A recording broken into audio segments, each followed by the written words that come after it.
Manajemen pilih ekonomi waktu masuk S1 kenapa? Karena dari SMA fokusnya emang di sosial humaniora sih. Oh. IPS juga ikut banyak ke olimpiade sih, keuangan dan sebagainya.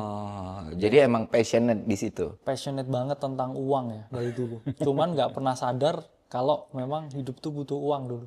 Oh, karena orang tua selalu bilang cukup. Karena orang tua selalu bilang cukup. Akhirnya saya didoktrin ya, nggak didoktrin. Tapi kayak ngambil petuah orang tua yang menurut saya paling bagus sih. Iya. Ya kamu fokus aja jadi orang pintar. Karena kalau orang pintar tuh selalu punya jalan di hidup. Saya akhirnya belajar terus. Rankingnya bagus. Sering ikut perlombaan dan lain sebagainya. Tapi ada momen akhirnya yang menyadarkan saya bahwa ya semua itu nggak melulu tentang jadi orang pintar. Oke. Ini benar nggak mau nih kak? Nggak. Oh, iya. Karena waktu itu ini masih ya waktu itu kan COVID semua nggak ada yang nggak terguncang kan karena COVID. Dan usaha orang tua juga sempat goyah dulu. Akhirnya itu tuh momen yang kayak akhirnya saya nggak cukup nih jadi orang pintar doang. Waktu itu kan udah dosen, udah lulusan S2, udah ya kita ngomong ya di semua norma sosial orang bisa bilang wah ini cukup tinggi lah pendidikannya. Momen canonnya seorang kakak itu di mana sih? Waktu lu mulai kenal sama kripto, lu mulai Yes. trading dan sampai lu dinotis banyak orang. Apa sih yang mungkin belum tahu? Apa sih yang menurut orang itu spesial dari seorang Kalimas ada waktu itu gitu loh? Sampai dinotis, sampai bahkan Timothy bilang, gue ketemu orang ini.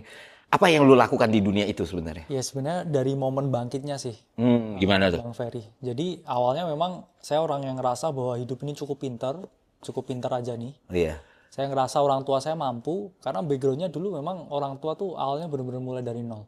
Benar-benar narik Vespa dan sebagainya. Sampai kita cukup beruntung di usaha UMKM. Tapi waktu COVID tuh semua orang kan goyah. Dan momen yang paling saya ingat yang membuat saya, saya harus bangkit nih. Saya tuh waktu itu jam 4 pagi, sedih banget tuh. Lihat statusnya bapak saya di WA. Oke. Karena waktu itu kan juga puasa juga nih. Iya. Terus Ramadan ya. bapak update-nya ini kayak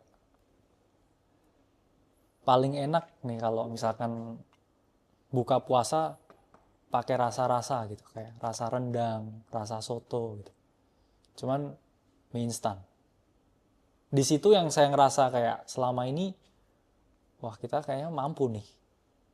Tapi di situ momen kayak enggak sih, harus aku yang mampu. Karena ada momen ya orang tua saya mungkin udah